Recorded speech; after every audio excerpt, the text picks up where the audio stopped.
अस्मदाचार्य पर्यंता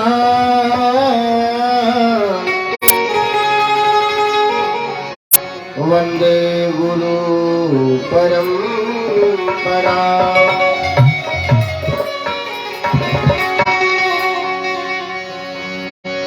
भारद्वाज कुले भवं द्विजवरं श्रीवासुदेवाश्रितं श्री सिद्धांत विवर्धकं मुनिवरं मगनं प्रमोदार्णवे।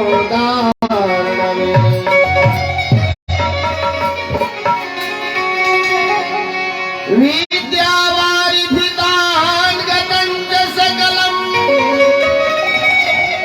शास्त्रं समाभ्यस्यतम्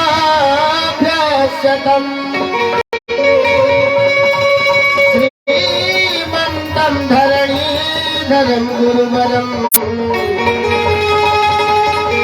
नित्यं मुदा संश्रये।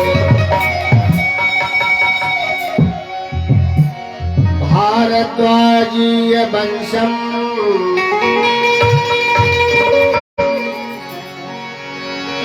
शांत शुभरं प्रसन्नं श्रीमन्तं धरणीधरं गुरुवरं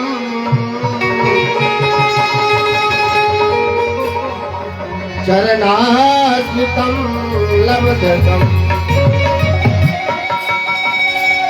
तो वेदांतं गुणगुल्फितं विलसितं श्रीवैष्णवाख्यायिनं श्री स्वामी पुरुषोत्तमं गुरुवरं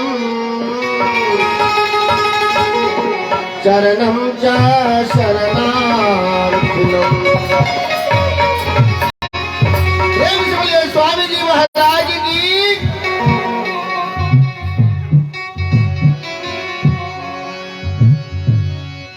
सुमन की बरसा बरसाओ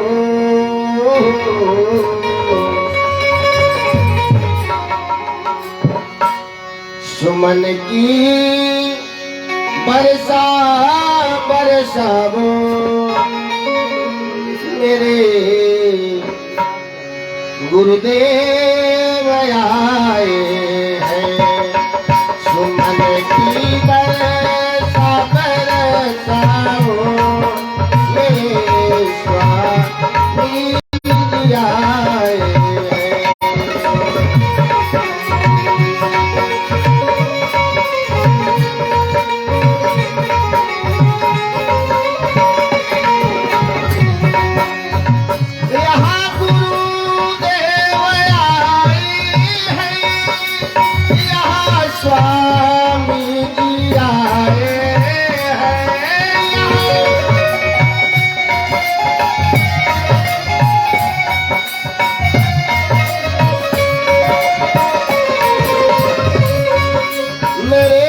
स्वामी जी आए जुगल कर जोड़ लो अपना जुगल कर जोड़ लो अपना मेरे मान आए जुगल कर जोड़ लो अपना मेरे श्री मान आए।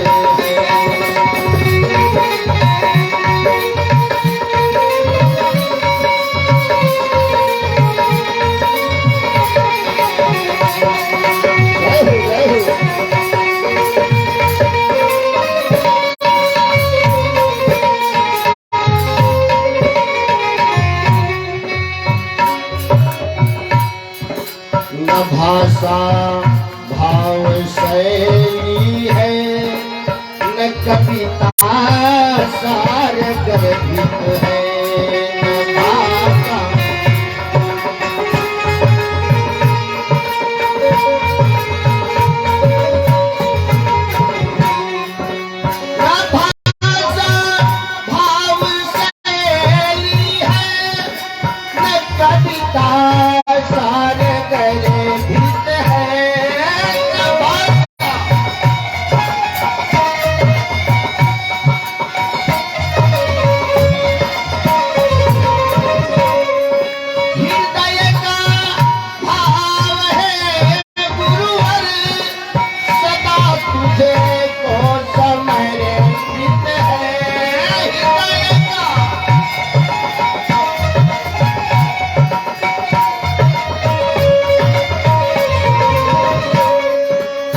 सदा तुझे तो समर्पित है, सदा तुझे तो समर्पित। नयन जल से करूं स्वागत, नयन जल से करूं स्वागत, तेरे भगवान आए हैं। नयन जल से करूं स्वागत, तेरे भगवान आए हैं। जल कर जोर लो अपनी, मेरे श्रीमान आए हैं।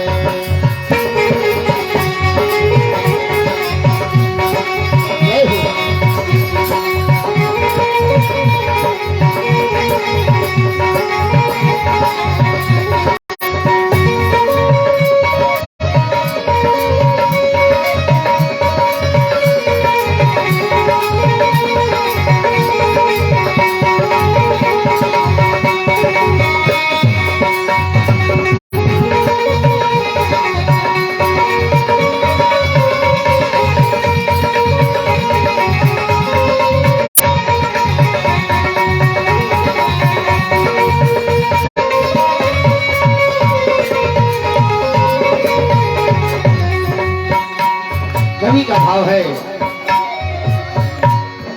घड़ी में इस घड़ी में आपसे आशीष लेना है।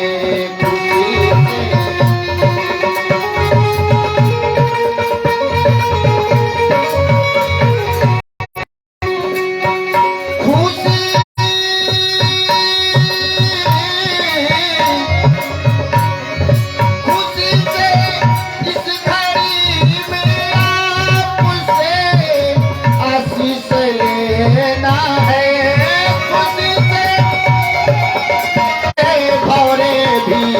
गुनगुनाते हैं मौसम, फूल बरसाते भौरे भी गुनगुनाते हैं। मन की बरसा बरसा वो मेरे स्वामी जी आए हैं।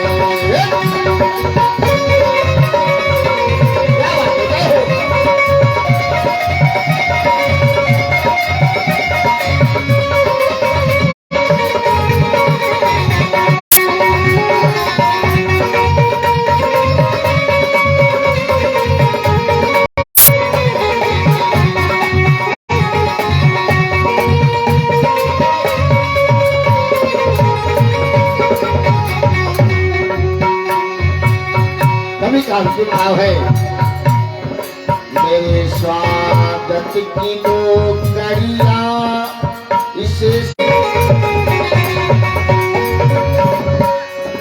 मेरे स्वागत की दो कड़िया इसे स्वीकार कर लेना।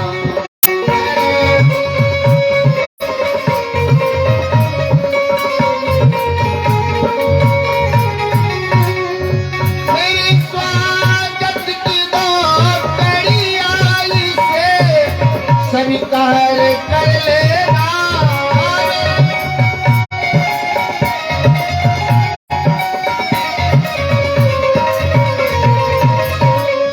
ये मेरी बात बगिया को जरा गुलजार कर देना।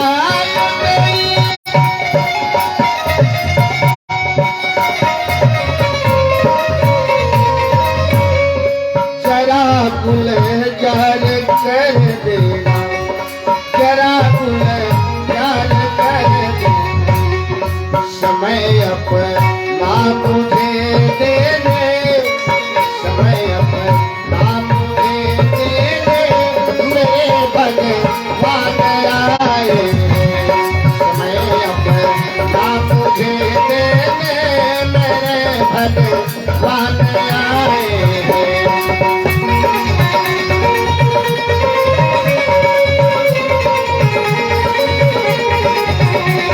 यहाँ गुरुदेव आए हैं।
हरि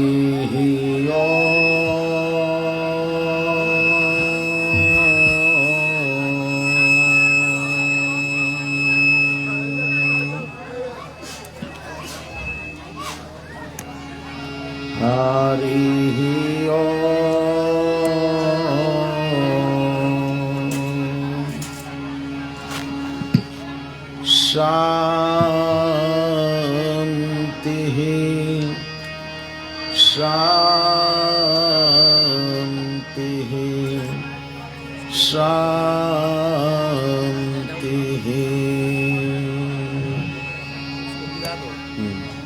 एक को चलो, एक तो ठीक रहता है, एक रहता है तो काहे कोई नहीं करता। एक में हो जाएगा सब जगह। दोनों चाहिए, दोनों माइक चाहिए, दोनों चाहिए। ठीक।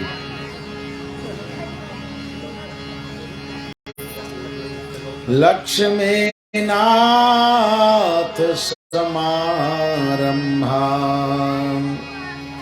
नाथयामुन मध्यमा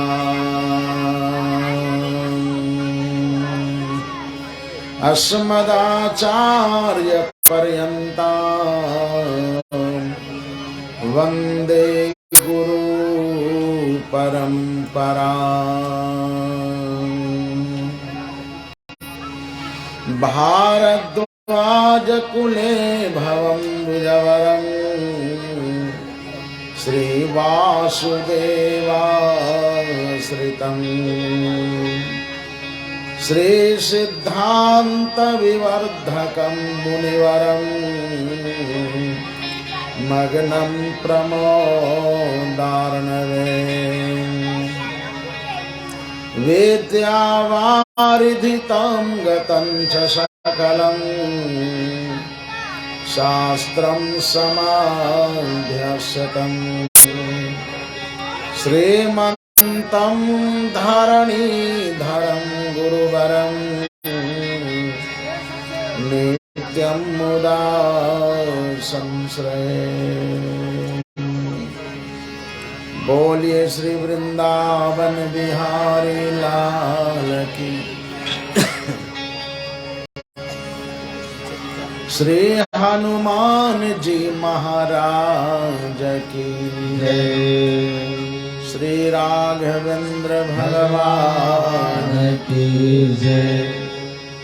भाष्यकार श्री रामानुज स्वामी महाराज की जय। परम पूज्य श्री गुरुदेव भगवान की जय।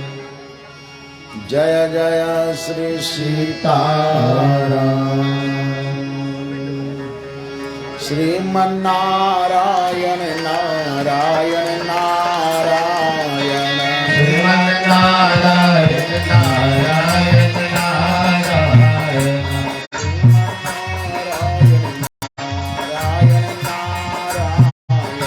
श्रीमन्नारायण नारायण नारायण,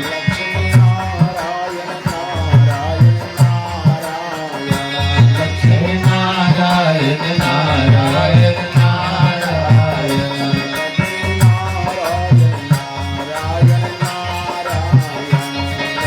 नारायण नारायण नारायण,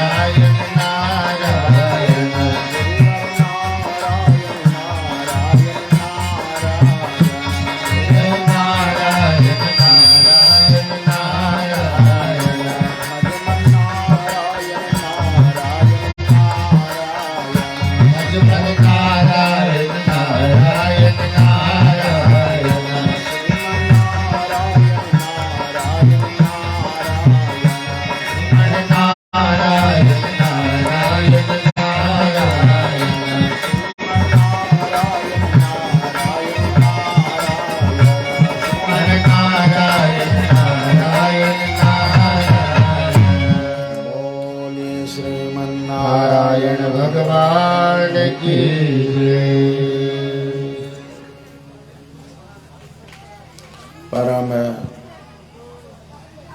धर्मानुरागी धर्म प्रेमियों, कथा प्रेमियों, श्रद्धामयी देवियों एवं मंच पर उपस्थित सभी आचार्यगण,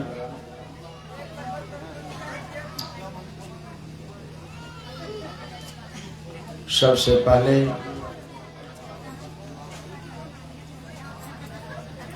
मैं उस पुण्य आत्मा की श्रद्धांजलि देना चाहता हूं जो बहुत ही अपनी दिव्य अवस्था को प्राप्त करके स्वर्गीय श्री कमला सिंह जी, जिन्होंने शरीर का परित्याग किया, मैं भगवान की ओर से, अपनी ओर से श्रद्धांजलि देता हूं। जहां भी उनकी पुण्य आत्मा होगी, बहुत प्रसन्नता पूर्वक बड़े बड़े पितर लोग बड़ी आशा लगाकर बैठे रहते हैं।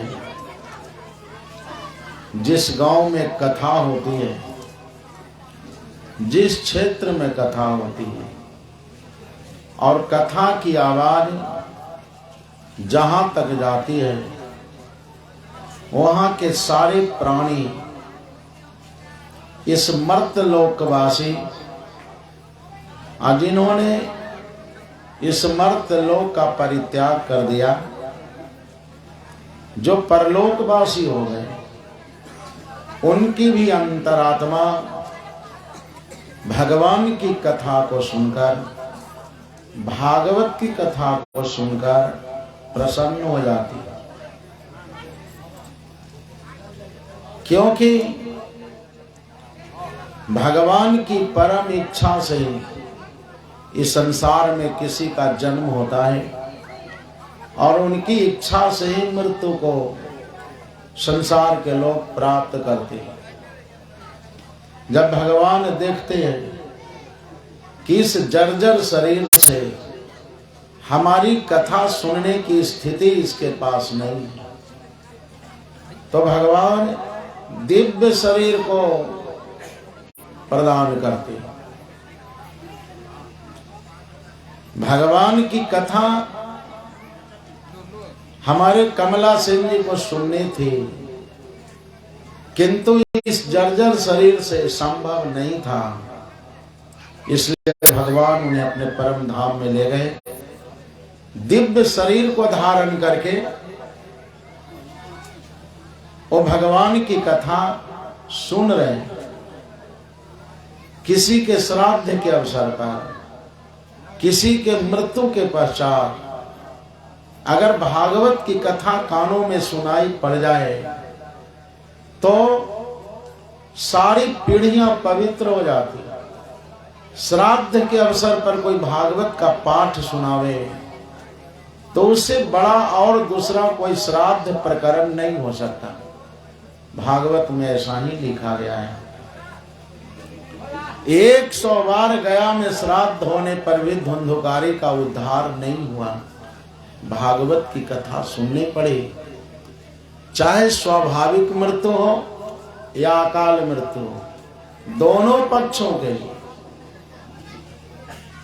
सांप जिसको काट लेता है उसकी अकाल मृत्यु मानी जाती है। ऐसे अकाल मृत्यु से ग्रस्त परीक्षित राजा को भी भागवत का ही सहारा लेना पड़ा। ब्रह्मादयो बहुतिथम यदपांग मोक्षा कामास्तपः समचरन् भगवत प्रपन्नः शास्त्री स्वभाव समरविंद वनम विहाय यत्पाद सौभगमलम भजते नुरक्ता। तेनाहम गुण पात्रेण श्रीनिवासेन सांप्रतम शोचामि रहितम लोकम पापमना कलिनेक्षितम। बड़े बड़े देवता, ब्रह्मा इत्यादि देवता भी भगवान की कृपा कटाक्ष को पाने के लिए भगवान की कथा सुनना चाहते हैं। कथा सुनोगे तो भगवान की कृपा बरसेगी। संसार की कथा सुनोगे तो संसार की कृपा बरसेगी।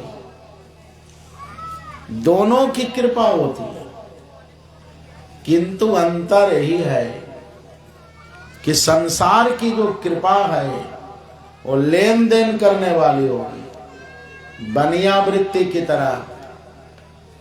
आज तुम्हारे घर में हम आए हैं, कल तुमको भी हमारे घर में आना होगा, और यदि नहीं आओगे तो नाता गोता सब टूट जाएगा, खत्म खिसा। ये संसार के लोगों की कृपा है।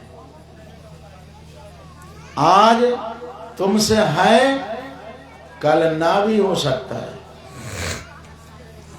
संसार का प्रेम ऐसा ही होता है। और एक कृपा कटाक्ष परमात्मा की होती है। अगर संसार के लोग चाहें कि मैं परमात्मा से अपना रिश्ता तोड़ लूं, तो भी परमात्मा अपने अनन्य कृपा पात्र का परित्याग नहीं करते।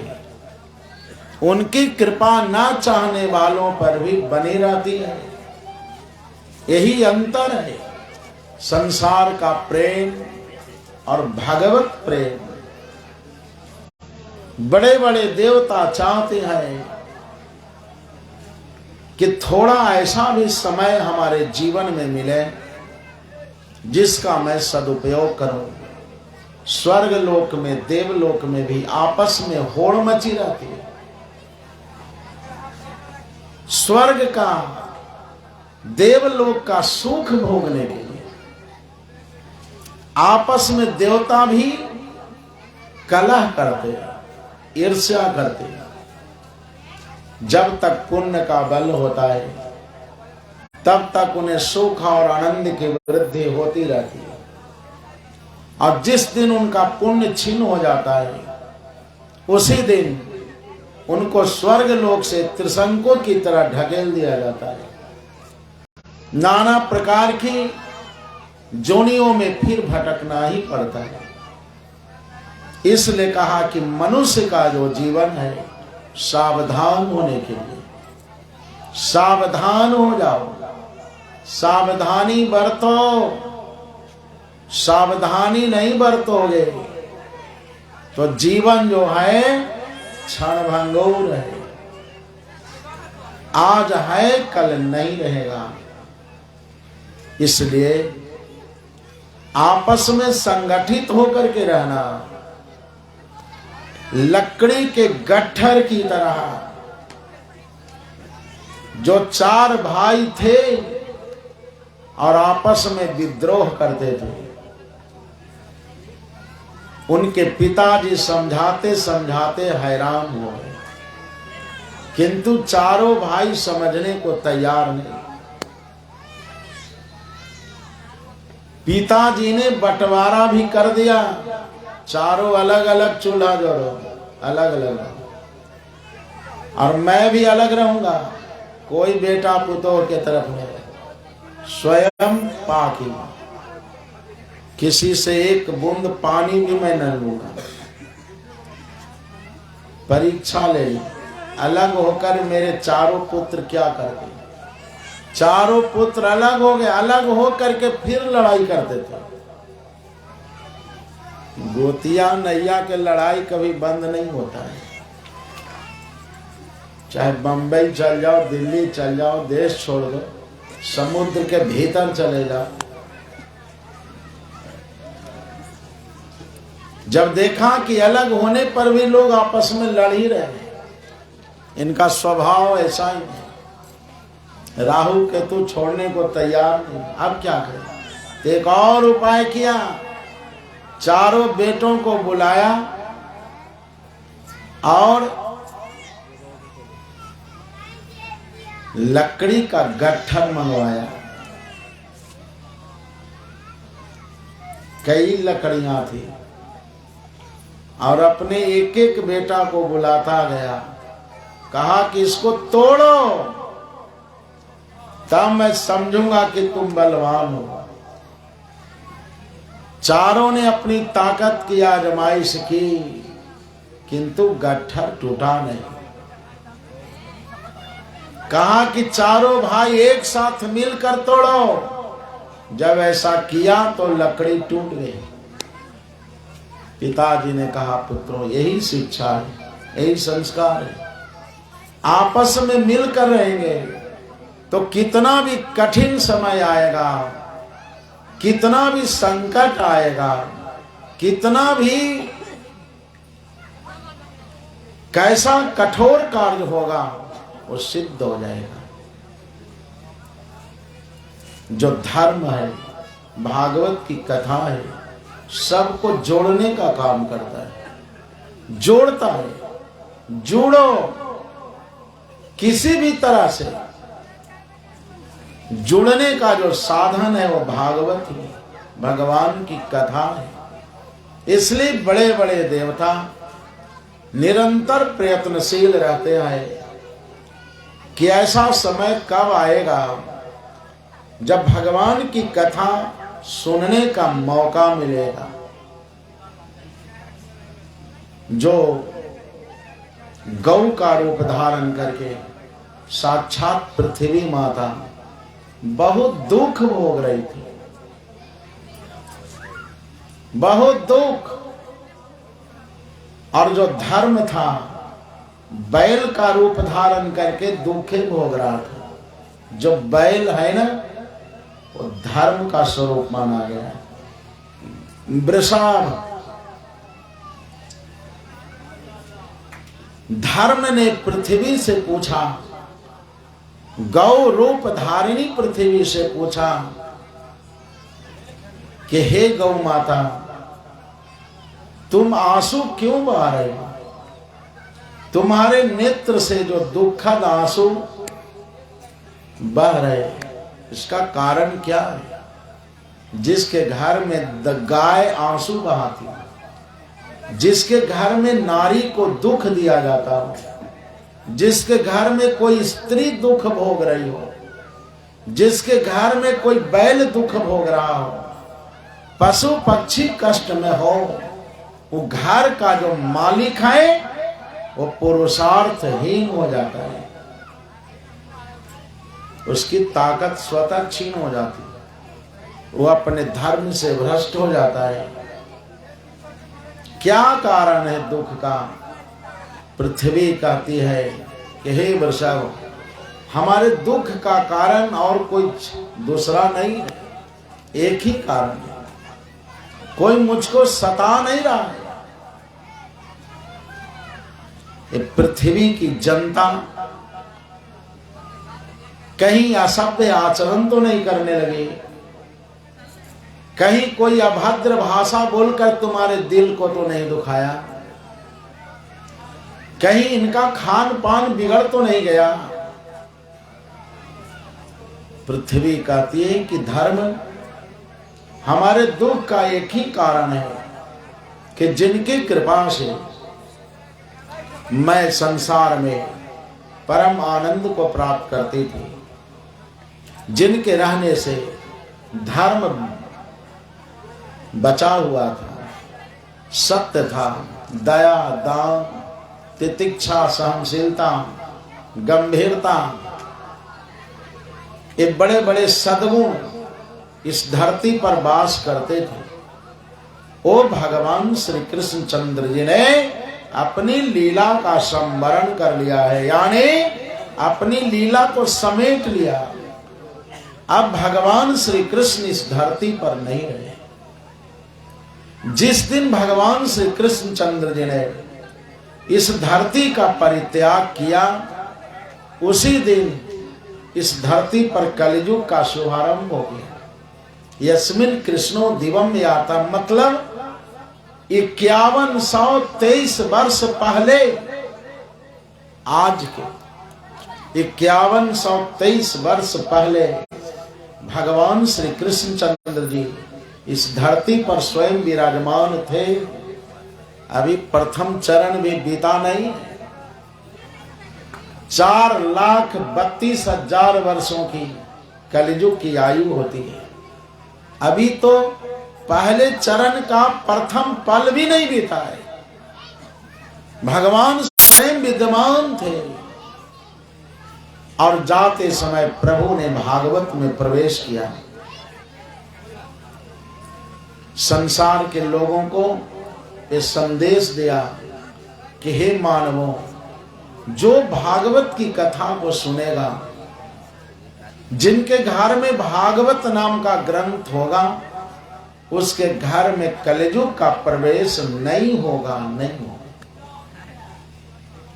नते गुडाकेश यशोधराणाम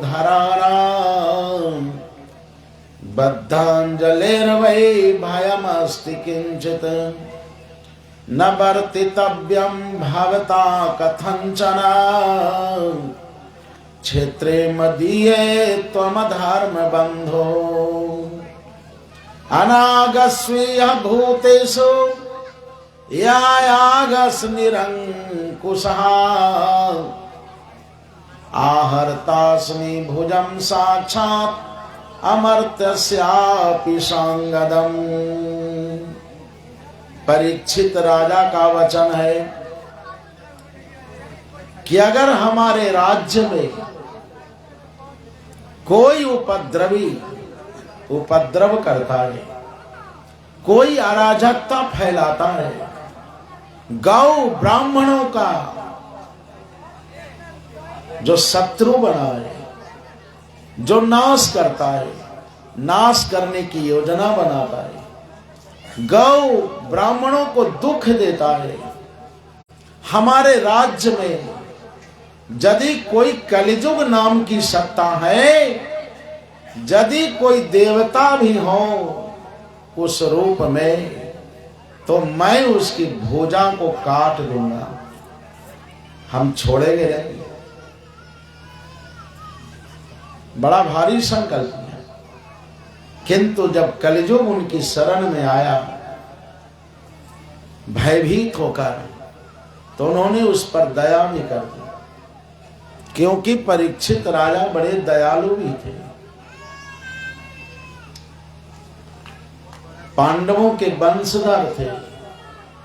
जहां जहां भगवान की कथा सुनते थे, चर्चा, तो ठाकुर जी के चरणों में उनका मन लग जाता था। धर्म की रक्षा भी करते थे और दुष्टों का संहार भी करते थे। जब कलिजुग उनकी शरण में गया तो परीक्षित राजा ने कहा कि हे कलिजुग, तुम इस धरती को छोड़ दे, इसी में तुम्हारी भलाई है। हमारे रहते तुम नहीं रह सकते। क्यों? कलिजुग के लोगों की बुद्धि भ्रष्ट हो जाएगी, आचार विचार सब नष्ट हो जाएगा।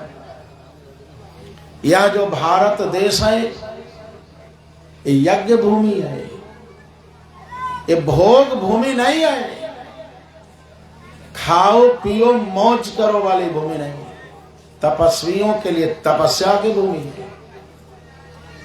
इसलिए बड़े बड़े तपस्वी इस संसार में जन्म लेकर तपस्या करते हैं। उनकी तपस्या का उद्देश्य सबका कल्याण करना है, हित करना है। इसलिए धरती का परित्याग कर दें। न वर्तितव्यं तद धर्म बंधो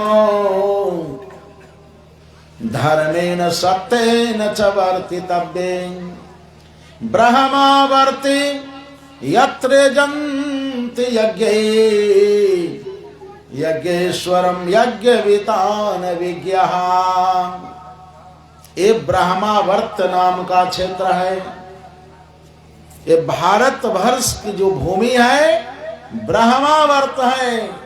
चारों तरफ से परमात्मा नारायण को पाने की ध्वनि गूंजती रहती है। एक कुशावर्त क्षेत्र है। कुशावर्त का मतलब बराह भगवान ने पृथ्वी को लाते समय, हिरण्याक्ष से युद्ध करते समय शरीर को कपाया था। उनके शरीर कांपने से, उनके शरीर से जो रोम गिरे इस धरती पर, उसी रोम से कूश और काश का निर्माण हुआ। बराह भगवान के शरीर के रोम से वही कूश उत्तम माना गया है। इसलिए सनातन धर्म में कोई साधक जब अनुष्ठान में बैठता है, मंत्र का जाप करता है, तो कूश का आसन बिछाकर, उससे उत्तम और दूसरा कोई आसन नहीं। एक कुशावर्त क्षेत्र, किंतु बाद में 4 स्थानों में रहने की अनुमति दे दी। जब बहुत अनुनय विनय किया कि अब मैं कहाँ जाऊं इस धरती को छोड़कर, मुझको रहने की जगह दे दो। कहा ठीक है, अर्जुन के वंश में मेरा जन्म हुआ है, इसलिए मैं कैसी भी परिस्थिति में तुम्हारे जैसे शरणागत को ठुकरा नहीं सकता। 4 स्थान मिले।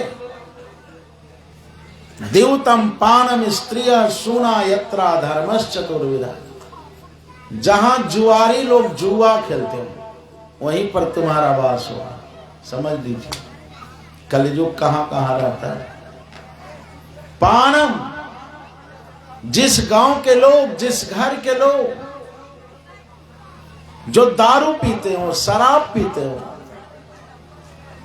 जिनकी शुद्ध बुद्ध विसर जाती है, जो अपना नाश तो करते ही है, नशा में थी, शांति को भंग करने वाली, अपनी कुल परंपरा को भी जो वर्ण संकर बना देता है, नशे में दूत होकर कुत्ता और बानर की तरह उस कुल में बच्चा पैदा होते हैं। जब नशे से बुद्धि बिगड़ती है तो ऐसा ही होता है।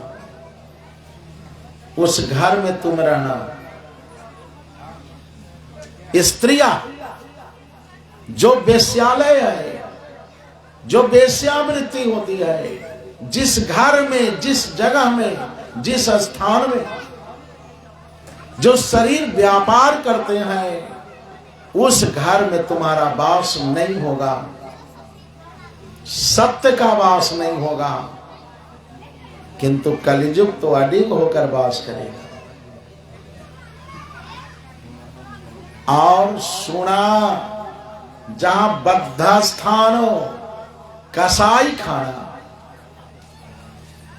जिस घर के लोग मांस खाते हो, मांस खाने में प्रवृत्ति, जिनकी तामसी बुद्धि हो जाती है, कहते हैं कि मांस खाओ, कैसा भी खा लेगा, बकरा का, बकरी का, सुअर का, कुत्ता का, गधा का, सुअर सब खा लेते हैं।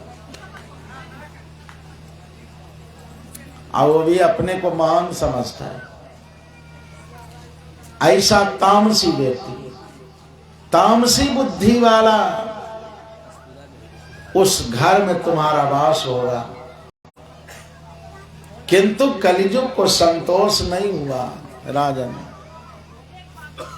जो गंदा व्यक्ति होता है उसको भी गंदी जगह अच्छी नहीं लगती, बढ़िया घर में रहना चाहता है।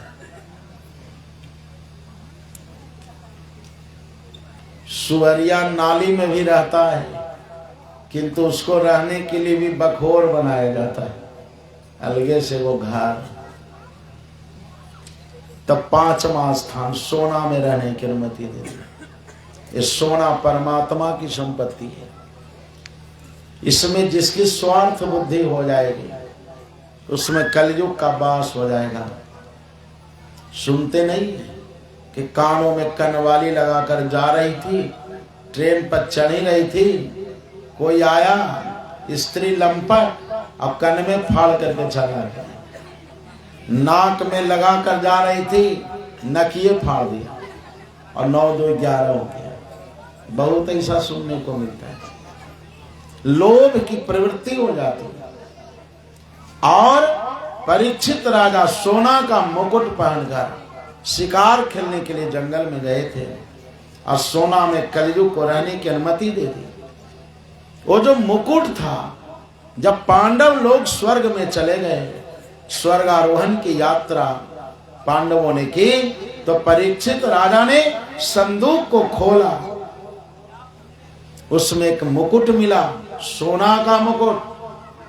वो मुकुट पांडवों का नहीं था, वो मुकुट जरासंध का था। और भीमसेन ने जरासंध का वध करके उस मुकुट को प्राप्त किया था। अनीति का धन था। किंतु परीक्षित राजा ने सोचा कि हमारे बाप दाद की संपत्ति है, हमारी पैतृक संपत्ति है, इसको मैं धारण करूंगा। और धारण किया। पैर के माध्यम से भी कलयुग का प्रवेश हुआ और मुकुट के माध्यम से। अब कहां जाओ, कलयुग ने ग्रस लिया। यही कारण है कि परीक्षित राजा ने साधु संतों का अपमान किया, जो महात्मा ऋतंभरा प्रज्ञा के द्वारा समाधिस्थ थे। जब बुद्धि विकृत हो जाती, खराब हो जाती, तो संसार के लोग साधु संतों का तिरस्कार करते, अपमान करते। ये साधु महात्मा भगवान के प्रतिनिधि माने जाते। कलयुग में भगवान अपनी बात को रखना चाहते, अपनी विधान को, अपने नियम को, अपने आचरण को, अपनी व्यवस्था को, अपने संस्कार को तो कोई साधु संत के मुखारविंद से ही व्यक्त किया करते। समीक मुनि जो ऋतंभरा प्रज्ञा के द्वारा समाधिस्थ थे, उनके गले में मरा हुआ सांप डाला, अपमान किया। राजा का धर्म होता है साधु संतों की सेवा करनी। जिस राजा के राज्य में साधु संत दुखी होते, उसका राज्य नष्ट हो जाता है। किंतु तामसी बुद्धि हो गई ना, जब कलियुग ने ग्रसा तो उनकी बुद्धि खराब हो गई। महात्मा से पानी मांगा, किंतु महात्मा ध्यान मुद्रा में थे। महात्मा के मुख से कुछ भी आवाज नहीं निकली। तो राजा परीक्षित ने सोचा कि महात्मा मेरा अपमान कर रहे, ये पानी पिलाना नहीं चाहते। ऐसा कुछ था नहीं। महात्मा जी ऋतंभरा नाम की एक प्रज्ञा होती है, समाधि मुद्रा, उसी मुद्रा में थी, इसलिए राजा की बात को सुन नहीं सके। राजा ने एक मरा हुआ सांप लाकर, आप मेरा स्वागत नहीं करते हो तो मैं ही तुम्हारा स्वागत कर दूंगा। मरा हुआ सांप डालने का मतलब क्या हो गया? अपमान करना। मरे हुए व्यक्ति पर लाठी चलाने का मतलब क्या होगा? उसका तिरस्कार करना, अपमान करना। अपनी स्त्री को सताने का मतलब क्या हुआ? नारी जाति का अपमान करना। कोई पति दारू पी करके आता है, स्त्री को डंडा से मारता है, उसका मतलब क्या है? उसका पुरुषार्थ नष्ट हो चुका है, वो गल चुका है, वो अपने संस्कार से गिर चुका है। इसलिए अपने घर में ऐसा कर रहा है, उसकी कुल परंपरा नष्ट होने वाली है। परीक्षित राजा ने अपमान किया। अब मरा हुआ सांप उनके गले में डालकर अपने गले में जिंदा सांप बांधा। उनके पुत्र ने रोने का नाटक किया। जब उनकी समाधि टूटी तो अपने पुत्र को समझाया भी कि बेटा, परीक्षित राजा को श्राप नहीं देना। अपापेषु स्वभृत्तेषु बालेना पक्व बुद्धिना पापम कृतम तद भगवान सर्वात्मा क्षन्तुमर्हति। प्राय संसाधवो लोके परैर्द्वन्द्वे सुयोजिता न व्यथन्ते न हृष्यन्ते यतयात्मा गुणाश्रयः। जो साधु संत होते हैं वो दूसरे के कठोर वचन को भी पचा लेते हैं। साधु संतों का जो हृदय होता है वो मक्खी की तरह नहीं होता। मक्खियां घी को नहीं पचाती। साधु संत किसी की कठोर वज्रवाणी को भी धारण कर लेते हैं अमृत की तरह। किंतु तूने श्राप क्यों दिया? ऐसा श्राप कि यही तक्षक नाग आज के 7वें दिन जीवित हो जाएगा और तुमको डस लेगा, तुम्हारी मृत्यु होगी और वह मृत्यु अकाल मृत्यु हो। इस लोक में भी शांति नहीं मिलेगी और परलोक जाने पर भी तुमको भटकना ही पड़ेगा। बड़ा वज्र की तरह राजा सभी देवताओं का अंश होता है। भगवान से प्रार्थना महात्मा करते हैं कि हे परमात्मन, हमारा जो बेटा है नादान बुद्धि वाला है, नासमझी है, अभी उसमें परिपक्वता नहीं आई, इसलिए ऐसा किया है। आप उसके अपराध को क्षमा करेंगे और मैं उस राजा को आशीर्वाद देता हूं कि अब इस बंधन से मुक्ति पाने के लिए भागवत की कथा सुननी पड़ेगी, तब परमात्मा श्री कृष्ण का साक्षात्कार होगा। कोई साधु, कोई महात्मा अगर मिल जाए भागवत सुनाने वाले जो निष्काम भाव से सुनाते हैं, कोई डिमांड करके नहीं। बहुत ऐसे कथावाचक होते जो कहते कि इतना रुपया हमारे अकाउंट में डाल दो, तब समय देंगे, तब आएंगे, गेस्ट हाउस में रहेंगे, लगता है कि भारी मेहमान जी आ रहे कथा सुनाने की। सारी व्यवस्था, कथा सुनाने वाला भी बनिया और सुनने वाले को भी लाभ नहीं होता है, टेंशन हो जाता है। जो मछली ज्यादा चमकेगी वो जल्दी मरा जाती है।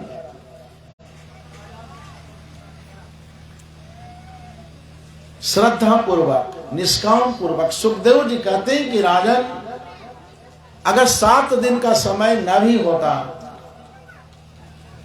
तो एक ही मुहूर्त में मैं तुम्हारा उद्धार कर देता, किंतु 7 दिनों का समय बच रहा है। मैं तुमसे कुछ लेने के लिए नहीं आया हूं। बहुत से लोगों के पास में परीक्षित राजा ने ये प्रस्ताव रखा, महीपति स्वथ तत्कर्म गर्ह्यम विचिन्तयन्नात्मकृतं सुदुर्मनः अहो मया नीचमनार्यवत्कृतं निरागसी ब्रह्म निगूढ़ तेजसी।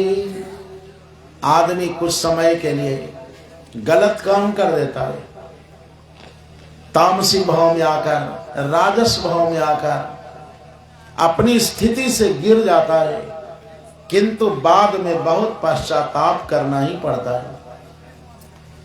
सुखदेव कहते हैं पश्चाताप करने से फिर होगा क्या? जब चिड़ियों ने चुग खेत लिया फिर पछतावे क्या होगा? इसलिए चेतने की जरूरत है। भागवत की कथा मनुष्य को सावधान कर देती है। सावधान हो जाओ, चेत जाओ, क्योंकि इससे बड़ा दुनिया में दूसरा कोई यज्ञ नहीं, दूसरा कोई प्रसाद नहीं, दूसरा कोई ज्ञान नहीं, दूसरा कोई अमृत धारा नहीं है जिसको पियोगे और तुम्हारा कल्याण हो जाएगा। ये भागवत की अमृत धारा है, इसको पीने की जरूरत है। शांत चित्त से, एकाग्रता पूर्वक, हल्ला गुल्ला करके नहीं। ऐसा नहीं कि कथा में आओ, एक कथा तो मैं सुना रहा हूं और दूसरी कथा आपस में लोग शुरू कर देते हैं कि घर में जो बतियाएंगे तो कहला घर में बतियाएंगे, वहीं चल के बतियाएंगे अस्थिर से 2 घंटे 3 घंटे।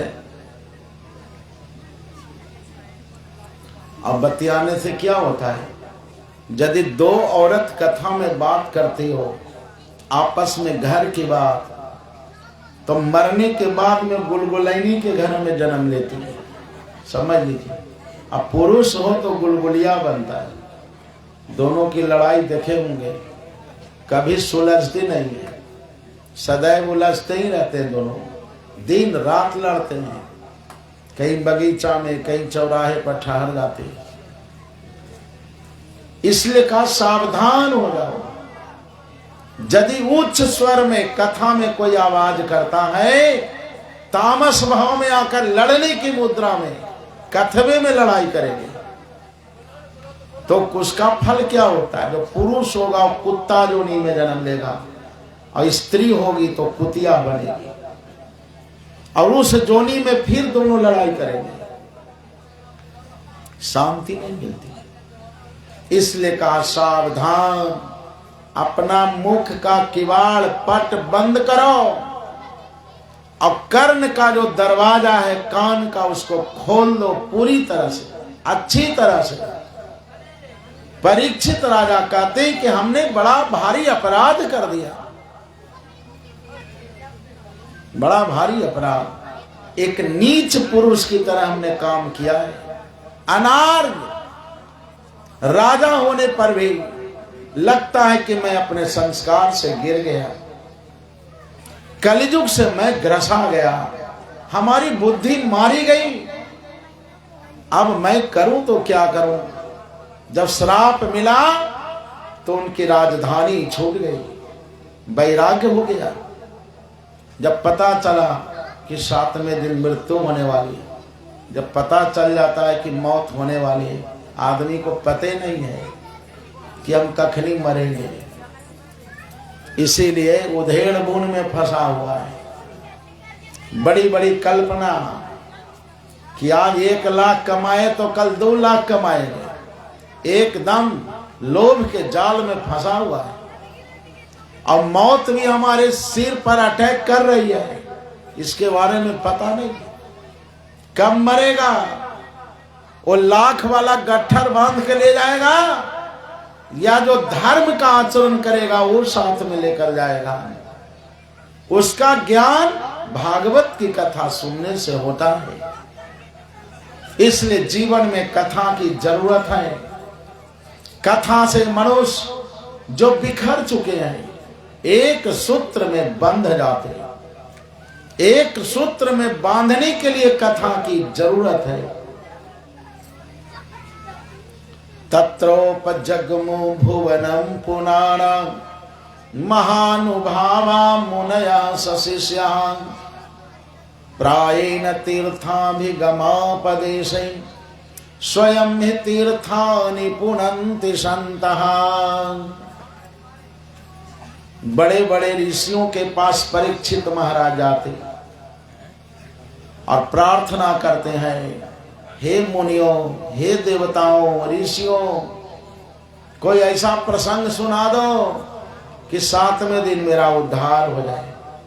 कोई कहते हैं भैया 1 महीना कथा सुनावेंगे तब कल्याण होगा।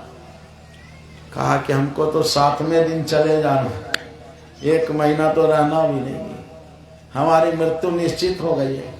और भगवान श्री कृष्ण चंद्र जी ने भी उस पर मुहर लगा दी है कि जो महात्मा ऋष श्रृंग ने कहा है वो हो करके रहेगा। संतों की वाणी अमोघ होती है, वो कभी व्यर्थ हो नहीं सकती। किंतु उपाय करो कि अकाल मृत्यु से हमारा कल्याण कैसे होगा। किसी ने कहा 15 दिनों का समय लेंगे तब कल्याण होगा। कहा कि नहीं, 7 दिनों में तब हमारे सुखदेव जी महाराज का पदार्पण होता है इस धरती पर। भगवान के साक्षात स्वरूप धारी, भगवान के प्रतिनिधि बनकर हमारे सुखदेव जी महाराज इस धरती पर अवतार लेते। उनकी नासिका बड़ी तोते की नाक की तरह थी, ऊंची। तम द्वैष्ट वर्षम सुकुमार पादम, बहुत कोमल पैर थे, सुकुमार शरीर। 16 वर्ष की अवस्था, अपनी माता के पेट में 16 वर्षों तक रहे, किंतु माता को कोई कष्ट नहीं हुआ। एक दिन भी उनकी मां हॉस्पिटल में नहीं गई। आज खान पान इतना दूषित हो गया है कि 9 महीने में गर्भवती माता 9 महीने में कम से कम तो 90 बार हॉस्पिटल में जाती है। निरंतर डॉक्टर की देखरेख। वो भी डॉक्टर कहता है 7 मासुए पैदा करो, 7वें महीने में जो माल टाल है सब जमा करो, अब बड़ा ऑपरेशन करेंगे। छोटा ऑपरेशन से गुंजाइश नहीं है। बहुत बच्चे 7 मासुए पैदा ले रहे हैं, वो करेगा क्या बेचारा, जो समय पूरा करके जो प्रकट नहीं हुआ। बड़ी भारी समस्या है। समय से प्रकट होना, समय को पूरा करना। गर्भवती अवस्था में माता को सचेत रहना, संयम करना, शांति से रहना, व्यग्र चित्त ना हो, कोई टेंशन ना हो, चिंता ना हो, घर के परिजनों को निरंतर ध्यान में रखना। सुखदेव जी 16 वर्षों तक माता के पेट में रहे, माता को कोई कष्ट नहीं। जब जन्म लेने का समय हुआ तो सुखदेव जी महाराज अपने पिता व्यास से कहते हैं कि व्यासदेव जी, पिताजी, मैं संसार में आऊंगा, माता के गर्भ से मैं बाहर आना चाहता हूं, किंतु एक शर्त है कि जब मैं माता के गर्भ से बाहर प्रकट हो जाऊं तो दुनिया की कोई माया मुझ पर आक्रमण न करे, कोई मुझको सतावे नहीं। ऐसा जब भगवान श्री कृष्ण चंद्र जी से मंजूरी मिल जाएगी तो मैं बाहर आसानी से प्रकट हो जाऊंगा। तो व्यास जी ने त्रिवाचिक आशीर्वाद प्राप्त किया भगवान श्री कृष्ण से। भगवान श्री कृष्ण ने कहा, व्यास जी, आपका बेटा जब इस संसार में आएगा, जब माता के गर्भ से बाहर निकलेगा, तो संसार की कोई माया तुम्हारे पुत्र को सताएगी, और अकाल मृत्यु से ग्रसित जो परीक्षित राजा होंगे, उनका उद्धार तुम्हारे पुत्र सुखदेव के द्वारा ही होगा। भागवत की कथा का वाचन वही कर सकता है जो विरक्त है, जो निष्काम है, कामना बुद्धि से जो मुक्त है, जो स्वार्थ से मुक्त है, वही भागवत की कथा सुनाने का अधिकारी होगा। 16 वर्षों की अवस्था, नेत्र बड़े बड़े, पीपल के पत्ता की तरह उनका पेट था, उदर था, छाती चौड़ी थी। तम द्वैष्ट वर्षम सुकुमार पान करोर वहवंश कपोल गात्रम, बड़ी सुंदर कपोल, कोमल गाल, नेत्र, पलके, घुंघराले बाल, कानों में कुंडल, बड़ी कोमल अवस्था। करोर वहवंश कपोल गात्र। अब सुखदेव जी महाराज ने भागवत की कथा सुनाई, और कथा सुनने के बाद उनका उद्धार हुआ, कल्याण हुआ। परीक्षित राजा ने प्रश्न किया है कि हे प्रभु, हे गुरुदेव जी, आप यह बता दो कि आज मैं तो धन्य धन हो ही गया, क्योंकि क्षत्रिय कुल में मेरा जन्म हुआ था, और आज मैं बड़भागी समझा गया। एक महात्मा का हमने अपराध किया। अहो अद्या वयम ब्रह्मण, अहो अद्या वयम ब्रह्मण सर्वज्ञ से तवान। क्षत्रिय अपराधी, किंतु आज संतों की सभा में मैं बड़ा भारी समझा गया। आज कथा सुनने का अवसर मिला। आप जैसे भगवान के दिव्य पार्षद कथा सुनाने के लिए गंगा के द्वार पर प्रकट भय, यह भगवान की बड़ी कृपा है, आशीर्वाद है। आज मेरा जीवन धन्य धन्य हो गया। आज मेरा जीवन कृतार्थ हो गया। अब आप एक ही बात बतलाओ। हमारा एक ही प्रश्न है कि जब मृत्यु समीप में आ जाए तो मनुष्य को क्या करना चाहिए? घर में लाठी डंडा चलाना चाहिए? दो भाइयों में युद्ध करा देना चाहिए? घर में क्या करना चाहिए? बूढ़ा व्यक्ति को, जो घर को भी अशांत कर देते, बुढ़ारी में भी नहीं सुधरते। अगर कोई बालक बिगड़ जाए, ड्रामा देखने वाला, डीजे के धुन पर नाचने वाला, नर्तकी के समाज में जाने वाला, संसार का विषय में रमन करने वाला कोई बालक बिगड़ जाए तो घर के लोग कहते हैं, गांव के लोग कहते हैं कि बढ़िया है, सुधर जाएगा। अभी नाबालिग 50 बरस 60 बरस का भी होगा ना तो कहेगा कि नाबालिग है, अब सुधर जाएगा, अब सुधर जाएगा। और जिसकी अवस्था मरने की है, आंख से दिखना बंद हो गया, बाल पक गया, शरीर में झुर्रियां पड़ गई, नस नाड़ी सब दिख रहे, चलने में समर्थ नहीं, अब मरा कि तब मरा, ऐसी स्थिति। और वो बूढ़ा व्यक्ति भी यदि अगर ड्रामा देखने में व्यस्त हो जाए, भगवान की कथा सुनने के लिए न आवे, कथा जहर की तरह मालूम पड़े, तो घर के लोग कहते हैं कि जन्म के बिगड़ी अब कहाँ सुधरेगी, अब नहीं सुधरेगा, हो गया काम खत्म हो गया, अब नहीं सुधरेगा बाबा। बुढ़ारी में क्या करना चाहिए?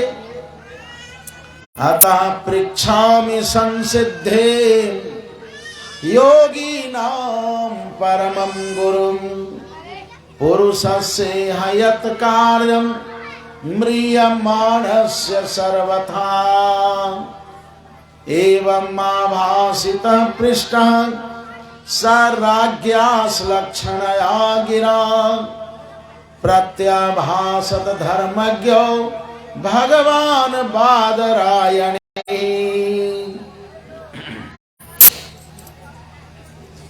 यही दो प्रश्न किया है कि मरते समय क्या करना चाहिए और क्या नहीं करना चाहिए। मृत्यु तो आनी है। भागवत की जो कथा है मरण को सुधारने वाली कथा है। जिसको मरना है जीवन में उसे भागवत जरूर सुनना चाहिए। जो पितृगण होते हैं, जिस वंश के पितृगण हो,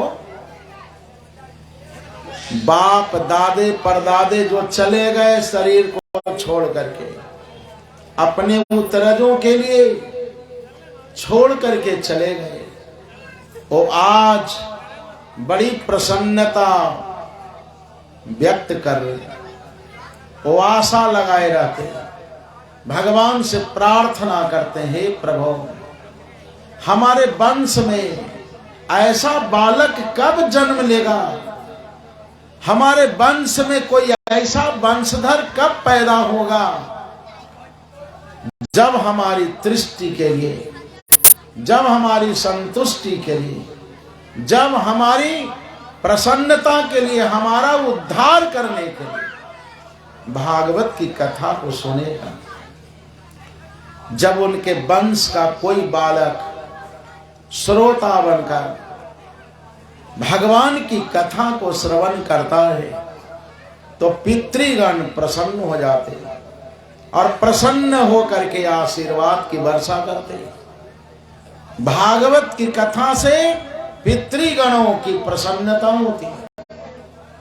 भागवत की कथा से मनुष्य का पुनर्जन्म नहीं होता। भागवत की कथा से मनुष्यों के लिए जो मर्त्यलोक है ये वैकुंठ की तरह हो जाता है। संसार के लोग भगवान से प्रार्थना करते, प्रभु मैं मोक्ष भी नहीं चाहता, हम वैकुंठ भी जाना नहीं चाहते, हमें बार बार इस धरती पर जन्म होता है, बार बार जन्म लेने का मौका मिलता है।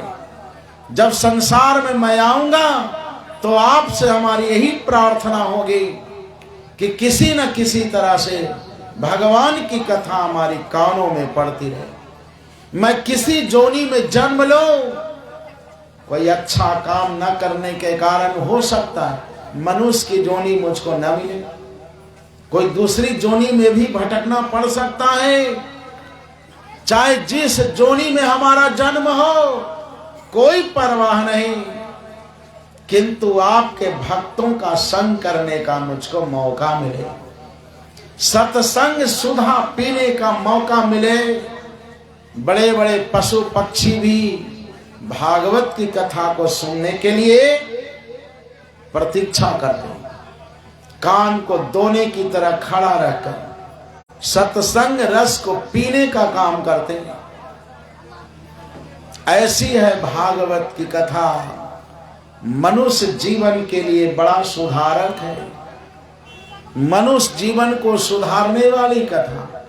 सुधर जाओ और नहीं तो सुधार दिए जाओगे। जो गृहस्थ धान रोपता है, धान आषाढ़ के महीना में, सावन और भादों में कितनी हरियाली होती है धान की।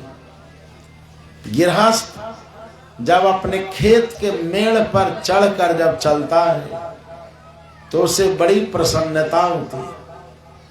वो गांव में आकर किसान कहता है कि हमर धनवा तो बड़ी बढ़िया है, लगते कि एक कट्ठा में 10 क्विंटल से कम ना हो। ये अनुमान लगाना शुरू कर देते हैं लोग, और एक कट्ठा में 1-1 किलो खाद देंगे, कम से कम 10 किलो। हम तो खावे न करेंगे, लेकिन जे खाएगा वो मरेगा जरूर, वो मरवे करेगा। अब अगर बुद्धि खराब हो गई, उचित समय पर जब धान पक जाता है और किसान यदि धान को काटने के लिए नहीं दौड़ेगा, केवल अनुमान लगाता रहेगा कि हमार धनवा बड़ी बढ़िया है, तो काल देवता छोड़ेंगे नहीं। झंझावात पैदा करके उस खेती को चौपट भी कर देते, हिसाब खत्म। उसी तरह से जवानी मिली है सदुपयोग करने के लिए। जब जवानी का सदुपयोग नहीं करो, यज्ञ नहीं करोगे, कथा नहीं सुनोगे, अपने को नहीं सुधारोगे, तो एक न एक दिन जवानी ढलेगी, या तो काल देवता बिना घंटी बजाए तुम्हारे गले में फंदा डालेंगे और गिड़गिड़ाते रहने पर भी छोड़ेंगे नहीं, और खींच कर ले जाएंगे। इसलिए कहा जब तक जीवन है तभी तक सुधरने का समय है, और समय की प्रतीक्षा ना करो। जो समय मिल गया है उसी को अपना समझो, अपना मानो। जिस समय में भगवान की कथा सुनने को मिल रही है वही अपना समय है, अपना समय मानो।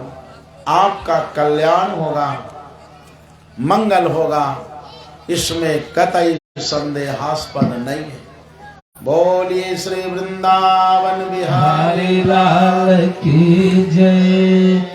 आप सभी भक्तजन बड़े ही बड़भागी हैं, धन्यवाद के पात्र हैं, जो इस तरह के आयोजन करने का संकल्प लिया, मन बनाया। आपने बहुत प्रयत्न किया, परिश्रम भी किया। आपका किया हुआ जो परिश्रम है वो साकार हो रहा है। इसलिए आप लोग एकजुट होकर प्रेम से, श्रद्धा से, ये हमारा अपना कार्य है, ऐसा समझकर सभी लोग लग जाएंगे। कोई किसी से नारुष्ट ना होवे, किसी से कोई ईर्ष्या नहीं, द्वेष नहीं, कुछ नहीं, समभाव रखकर, क्योंकि साधु महात्मा सबके होते हैं और हम लोगों का जन्म इसीलिए होता है। हर घर में जाकर डंडा पटकते हैं, हम लोग चौकसी करते, चौकीदारी का काम करते हैं। एक चौकीदार नहीं है, कितने आए हुए हैं, इसलिए सबके घर में डंका बजेगा, सबके घर में मैं जाऊंगा और सबके घर से सीधा आना चाहिए, कोई एक घर का नहीं, सबके घर से। भंडारा गृह गृह होता है, घर घर में आदमी भर जाए तो समझो कि जग पूरा हो गया, भर जाए। अपने कुल कुटुंबियों को बुलाओ, इतना बुलाओ, इतना बुलाओ कि भर जाए घर, समझो कि यज्ञ करना साकार हो गया।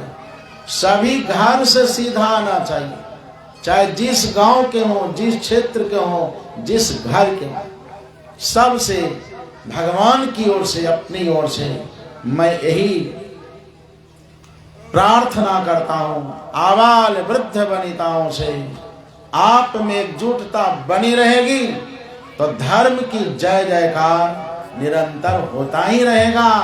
ये बहेरिया डुमरिया जो गांव है, ऐसा ना समझो कि बहेरा से कोई बाहर हो जाएगा। बहेरा से बाहर करने के लिए नहीं आए, ना हम लोग बाहर होंगे, ना आप लोगों को बाहर करेंगे, यहीं रहना है और रोज परिक्रमा भी करनी है। बहेरा डुमरिया गांव की रोज परिक्रमा, कम से कम तो रोज हम तो जरूर कर लेंगे, एक चक्कर जरूर लगाएंगे।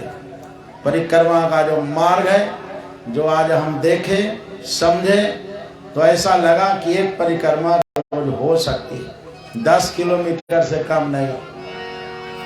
बोलिए श्री वृंदावन बिहारी लाल की जय। कल से जो कार्यक्रम चलेगा नियत नियम के अनुसार, आज विलंब हुआ, बहुत मेहनत भी हुआ,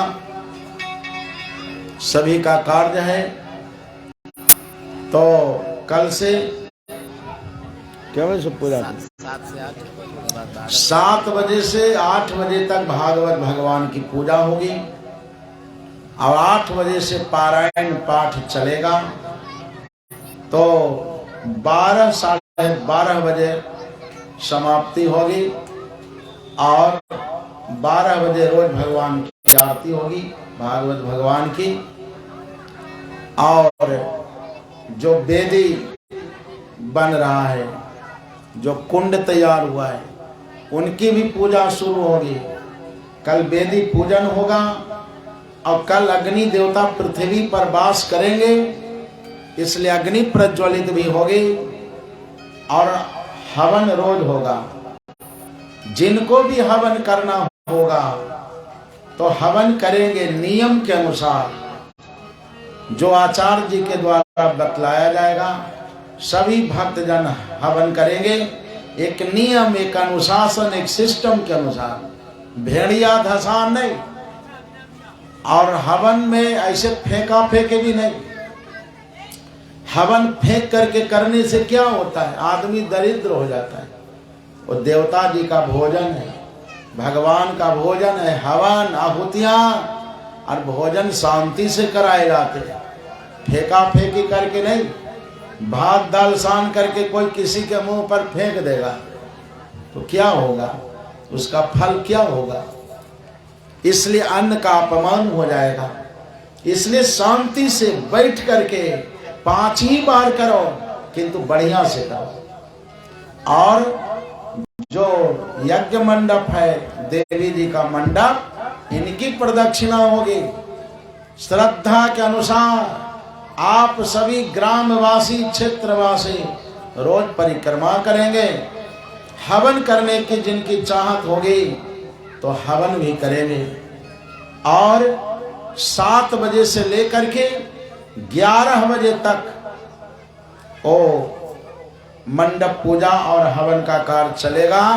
7 बजे सवेरे से लेकर 11 बजे तक। शाम में कथा चलेगी 4 बजे से लेकर के, अगर और कोई संत आ जाएंगे तो 2 बजे से भी कथा चल सकती है। कथा निर्गुण चलती है, इसलिए भजन कीर्तन सुनने का भी मौका मिलेगा। और फाल्गुन का महीना है तो होली भी होना ही चाहिए, इसलिए समय समय से सब कुछ आनंद लेते रहेंगे। समय से भंडारा भी चलेगा, साधु महात्मा का जो चल रहा है उसी में आप लोग सीधा देते रहेंगे। और एक भंडारा और चलेगा सामान्य जनरल के रूप में, जो सब लोग ग्रहण करेंगे, दिन में भी रात में भी। बोलिए श्री वृंदावन बिहारी। अगर किन्हीं को भंडारा कराने की इच्छा होगी तो वो भंडारा भी करावेंगे। हमारे जो कमेटी के सदस्यगण हैं उनको बताएंगे, जो भंडारा कराना चाहते हैं, चावल का, दाल का, पूड़ी का, सब्जी का, मालपुआ का, रसगुल्ला का, जो भी आइटम है, फाल्गुन का महीना है ना, जितना सुपर भंडारा हो सके, खूब बढ़िया, जितना आदमी पा सके, समझो कि उसी से सब जय जय हो जाएगा, देवताओं की प्रसन्नता हो जाएगी। बोलिए श्री वृंदावन बिहारी लाल की जय। सीताराम सीताराम सीताराम कहिए, सीताराम सीताराम सीताराम कहिए। चाहे वेद राख राम, चाहे वेद रहिए, चाहे वेद राख राम, चाहे वेद रहिए। मुख में हो राम नाम, राम शिवा है, मुख में हो राम नाम, राम शिवा है। तू अकेला नहीं प्यारे राम तेरे साथ है, तू अकेला नहीं प्यारे राम तेरे साथ है। विधि का विधान जान हाम लाभ सही है, विधि का विधान जान हाम लाभ सही है। सीताराम सीताराम सीताराम कहिए, सीताराम सीताराम सीताराम कहिए। किया अभिमान तो विमान नहीं पाएगा, किया अभिमान तो विमान नहीं पाएगा। होगा प्यार वही जो राम जी को पाएगा, होगा प्यार वही जो राम जी को पाएगा। मालया संत्याग सूद कर्म करते रहिए, मालया संत्याग सूद कर्म करते रहिए। सीताराम सीताराम सीताराम कहिए, सीताराम सीताराम सीताराम कहिए। सीताराम सीताराम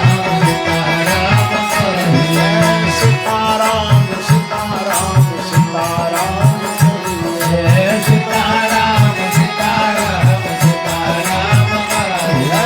जिंदगी की डोर सौंप हाथ बिना नाम के, जिंदगी की डोर सौंप हाथ बिना नाम के।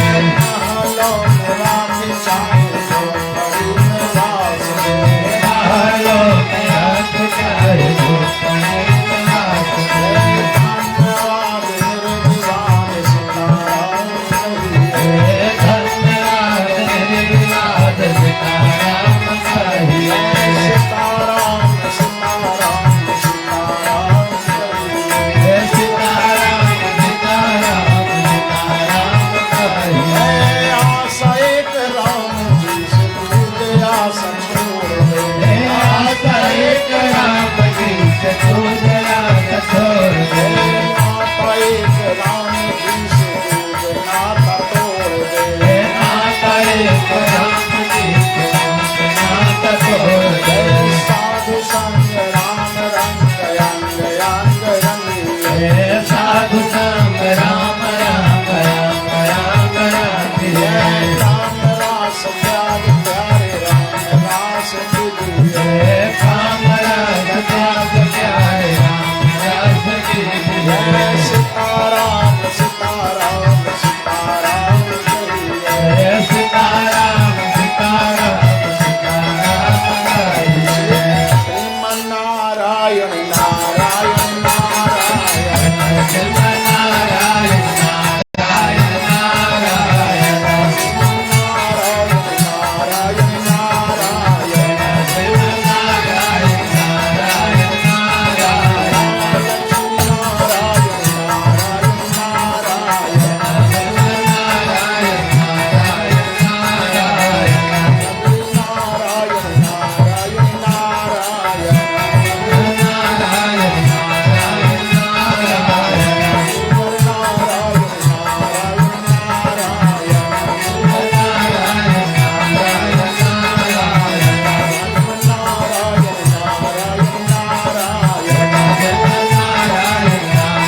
भगवान की जय। श्री हनुमान जी महाराज की जय। श्री राघवेंद्र भगवान की जय। भाष्यकार श्री राम स्वामी जी महाराज की जय। भगवान की जय।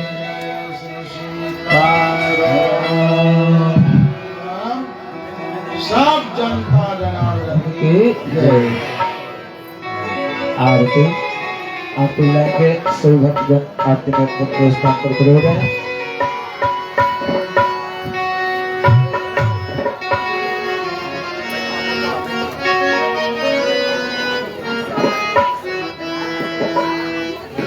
ओम इदगं हविः प्रजननं मे अस्तु तस्सविदगं सर्वगागं सस्ते आत्मसने प्रजासने वसुसने लोकसन्ने भयसने मृन्द्रजां बहुलं मे करोत्वानं भयो रेतो यस्मा शुद्धता। ओम श्री अकांदाय कल्याण निधये निधियर्थिना श्री वेंकट निवासाय श्रीनिवासाय मंगलम्। भारद्वाज कुलारविंद भवने विद्यामृयं वैष्णवम् श्रीमन्तं पुरुषोत्तमं गुरुवरं विप्रावतं संभरे। बोले श्री वृंदावन बिहारी लाल की जय। भगवान की जय। भगवान की आरती आचार्य ने हमारे प्रस्तुत करेंगे।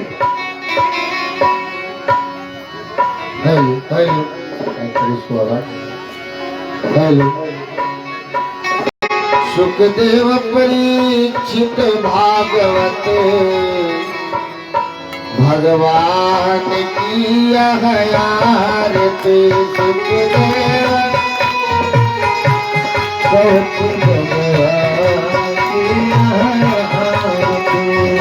सुखदेव परीक्षित भागवत भगवान की आरती।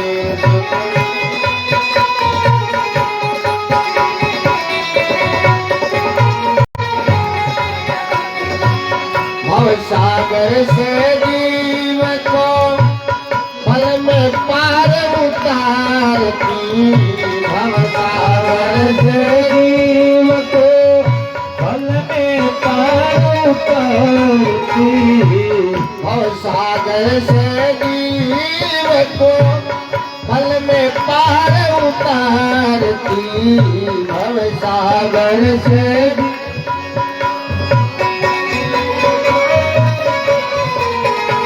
सुखदेव परीक्षित भागवत भगवान की आरती। सुखदेव परीक्षित भागवत भगवान की आरती। सुखदेव परीक्षित भागवत भगवान की आरती। सुखदेव परीक्षित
देहा शक्ति और ममता से अलग बोध बतलावती। देहा शक्ति और ममता से अलग बोध बतलावती। देहा शक्ति और ममता से अलग बोध बतलावती। देहा शक्ति और ममता से अलग बोध बतलावती। परम सत्य का ज्ञान करा कर पीड़ा सकल दुरावती। परम सत्य का ज्ञान करा कर पीड़ा सकल दुरावती। परम सत्य का ज्ञान करा कर पीड़ा सकल दुरावती। परम सत्य का ज्ञान करा कर पीड़ा सकल सुखदेव परिचित भागवत भगवान यहाँ यार के। सुखदेव परिचित भागवत भगवान यहाँ यार के।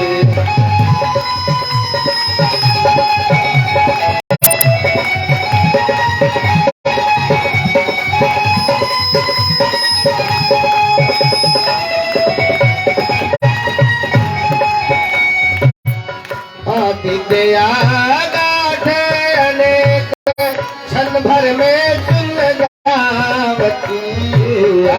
विद्या गाथे अनेक क्षण भर में सुन जावती। विद्या गाथे अनेक क्षण भर में सुन जावती।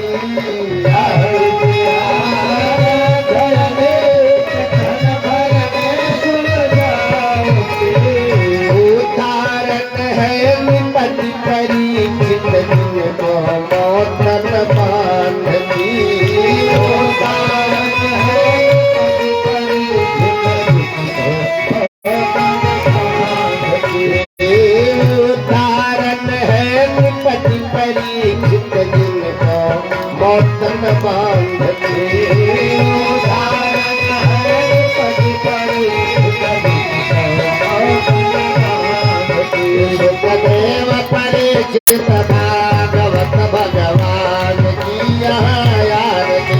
सुखदेव परिचित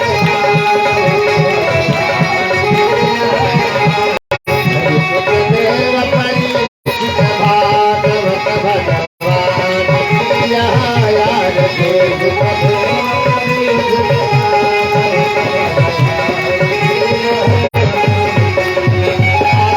दिवस में मोक्ष पाई गए भगवत कथा पुकारती।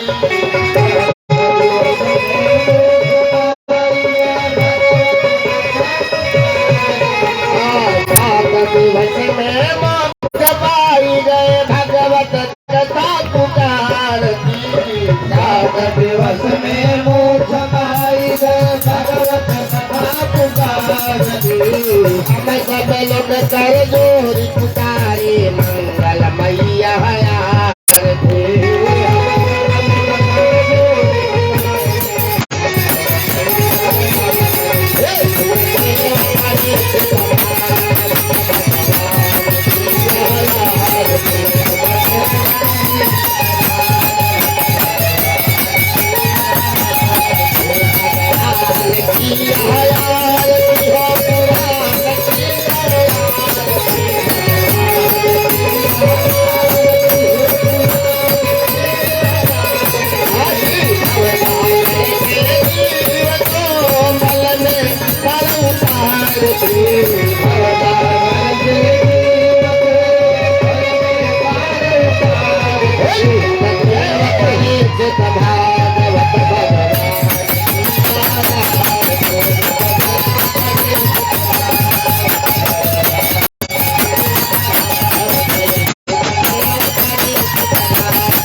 भागवत भगवान की जय।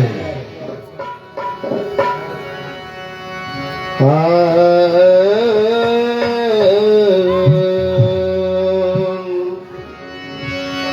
गुरुवार ज्योति महान के भलिया रति की जय। गुरुवार ज्योति महान के भलिया रति की जय। गुरुवार ज्योति महान के भलिया रति की जय। गुरुवार ज्योति महान के भलिया रति की जय। आरती की जय भलिया रति की जय। भलिया रति की जय। आरती की जय भलिया रति की जय। भलिया रति की जय। आरती की जय भलिया रति की जय। भलिया रति की जय। आरती की जय भलिया रति की जय।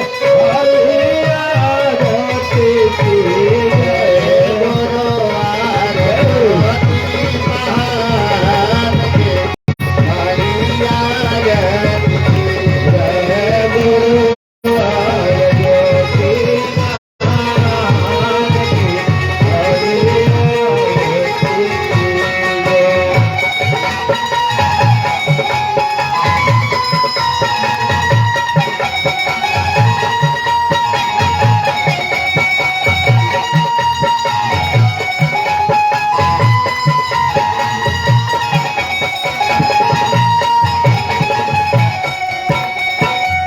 जनहित सब जग घूम के गुरु ज्ञान बतावे। जनहित सब जग घूम के गुरु ज्ञान बतावे।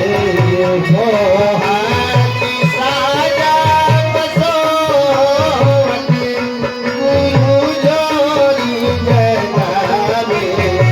मोहाती साजन सोवत गुरु जोरी जगावे। ऐसो सजन सुजान भलिया रति की जय। ऐसो सजन सुजान भलिया रति की जय। गुरुवार ज्योति महान की भलिया रति की जय। गुरुवार ज्योति महान की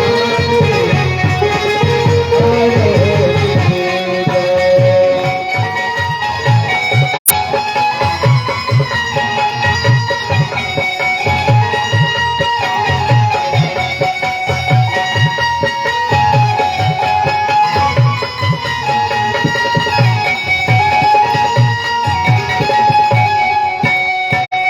चलता फिरता गुरु ब्रह्म है।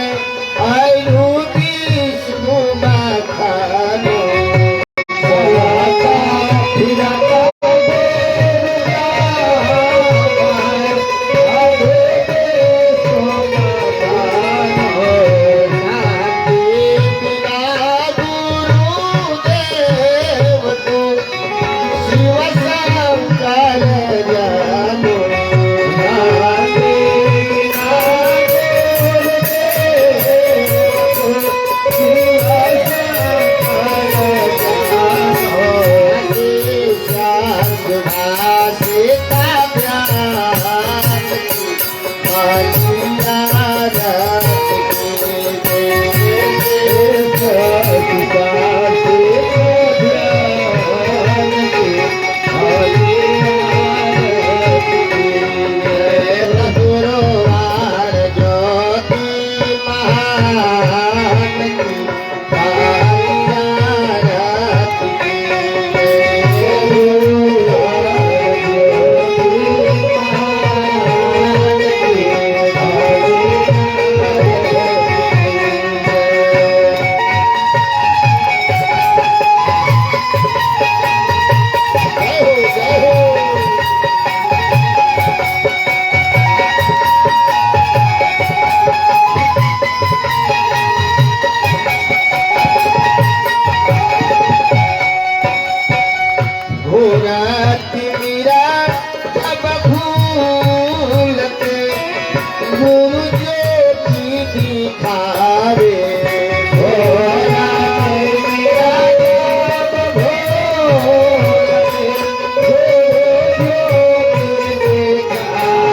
बचन सुधार सखान की भैया बचन सुधार सखान की भैया बचन सुधार सखान की भैया बचन सुधार सखान की भैया